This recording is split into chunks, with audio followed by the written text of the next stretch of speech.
আজকের ভিডিওতে আপনাদেরকে আমি ভালো একটা বাংলা কিবোর্ড ডাউনলোড করে এবং সেটিংস করে দেখিয়ে দেবো, যেটা আপনাদের সবার জন্যই খুবই ভালো হবে। ঠিক আছে, তো একটা ভালো বাংলা কিবোর্ড আপনি এই ভিডিও দেখলে কিন্তু অবশ্যই ব্যবহার করতে পারবেন। তো চলুন দেখা যায় কীভাবে আপনি বাংলা কিবোর্ড ডাউনলোড করবেন এবং কীভাবে আপনি সেটিংস করবেন।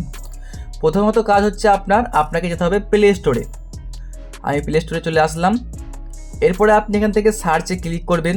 সার্চে ক্লিক করার পরে সিম্পলি আপনি লিখে দেবেন বাংলা কিবোর্ড, তাহলে কিন্তু হবে, বা আপনি এখানে মুখে বলে দেবেন, দিয়ে দেবে। আমি লিখে দিচ্ছি এখান থেকে বাংলা কিবোর্ড। আচ্ছা, এটা লিখে সার্চ করলে দেখবেন আপনার সামনে এরম পেজ আসবে।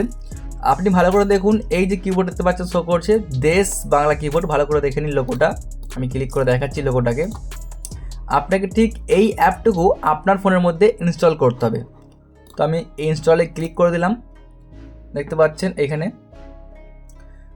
তো জাস্ট কয়েক সেকেন্ডের মধ্যেই আমার অ্যাপটা ডাউনলোড হয়ে যাবে, এই যে দেখতে পাচ্ছেন। এখন আপনি এই কিবোর্ডটিকে ডাউনলোড করার পরে ওপেন করে নেবেন। বন্ধুরা, সব থেকে ভালো কিবোর্ড হচ্ছে এটা। তো আপনি অবশ্যই এটাকে ডাউনলোড করার পর এইভাবে ওপেন করবেন। ওপেন করার পর আপনাকে কিছু পারমিশন দিতে হবে। তো এখন এখানে আপনাকে পারমিশন অন করতে হবে। দেখতে পাচ্ছেন স্টেপস 2, মানে এখানে কিন্তু আমার স্টেপ 1টা হয়তো কমপ্লিট হয়ে গেছে নিজে নিজেই। তো আমি এখানে স্টেপস 2-এ ক্লিক করছি। তারপরে কিবোর্ডটিকে আমি সিলেক্ট করছি, দেশ বাংলা কিবোর্ডে আমি টিক করলাম। এখন কিবোর্ড কিন্তু আমার সম্পূর্ণ সেটিংস কমপ্লিট। দেখতে পাচ্ছেন এই হচ্ছে আমার কিবোর্ড, সম্পূর্ণ কিন্তু বাংলা। এখন এখানে আপনি আপনার ইচ্ছা মতো বাংলা টাইপিং করতে পারবেন। আপনার যা মন চায় আপনি তাই লিখুন। এটা কিন্তু খুব সহজে এখান থেকে টাইপিং করা যায়। আর সবথেকে ভালো বিষয় হচ্ছে আপনি এখান থেকে এই যে মাইকটাই ক্লিক করবেন, মানে মুখে যেটা বলবেন ভয়েসে, সেটা কিন্তু খুব সহজেই হয়ে যাবে। তো আমি এখানে এই জায়গায় ক্লিক করছি। তো দেখুন, এখানে বাংলা ছাড়াও কিন্তু আপনাকে কোনো সময় হয়তো ইংলিশ ইউজ করতে হতে পারে। তার জন্য আপনি কী করবেন, দেখতে পাচ্ছেন এখানে শো করছে গাইস, এই যে যে লেখা আছে এখানটাতে, ভালো করে দেখুন। আপনাকে এখানে ক্লিক করতে হবে। আপনি এখানে মনে করুন ইংলিশ, তো আপনি ইংলিশে ক্লিক করে দিন। দেখতে পাচ্ছেন সম্পূর্ণ কিন্তু ইংলিশ হয়ে গেল। আবার চেঞ্জ করার জন্য কি করবেন, এখানে ক্লিক করুন, এটা করুন। এটা করলে কি হবে, আপনি ইংরেজিতে লিখবেন যা, সেটা বাংলা হয়ে যাবে। আমি দেখাচ্ছি টাইপিং করে, আপনারা দেখতে পাচ্ছেন এই যে। তো এভাবে কিন্তু করতে পারবেন। আপনি যদি আবারও চান এখানে ক্লিক করে হ্যান্ড রাইটিং করতে পারেন।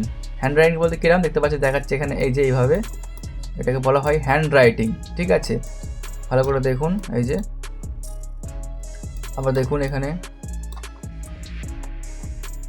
তো এভাবে কিন্তু আপনি হ্যান্ড রাইটিংও করতে পারবেন, মানে সব রকম কিন্তু এখানে দেওয়া আছে। তো আপনার যেটা ইচ্ছা আপনি সেটাকে এখান থেকে সিলেক্ট করে ইউজ করতে পারবেন। বন্ধুরা, এই কিবোর্ডটা আপনি একবার হলেও ট্রাই করে দেখুন। চাইলে কিন্তু আপনি এখান থেকে ফ্রন্ট আর কি চেঞ্জ করতে পারবেন। মানে কিবোর্ডটা কিন্তু সব থেকে ভালো একটা কিবোর্ড আপনার জন্য। অবশ্যই আপনি একবার হলেও এটাকে ইউজ করে দেখুন। দেখতে পাচ্ছেন আমি কিবোর্ডের ফন্ট স্টাইল চেঞ্জ করে ফেললাম, এখন সেন্ড করতে পারবেন। বন্ধুরা, এই ছিল একটা বাংলা কিবোর্ড, অবশ্যই একবার হলে চেক করে দেখতে পারেন। আর যদি আপনার এই ভিডিওটা ভালো লেগে থাকে, একটা লাইক করে চ্যানেলটিকে সাবস্ক্রাইব করে নেবেন, এরকমই আরও নতুন নতুন ভিডিওগুলো সবার আগে দেখার জন্য।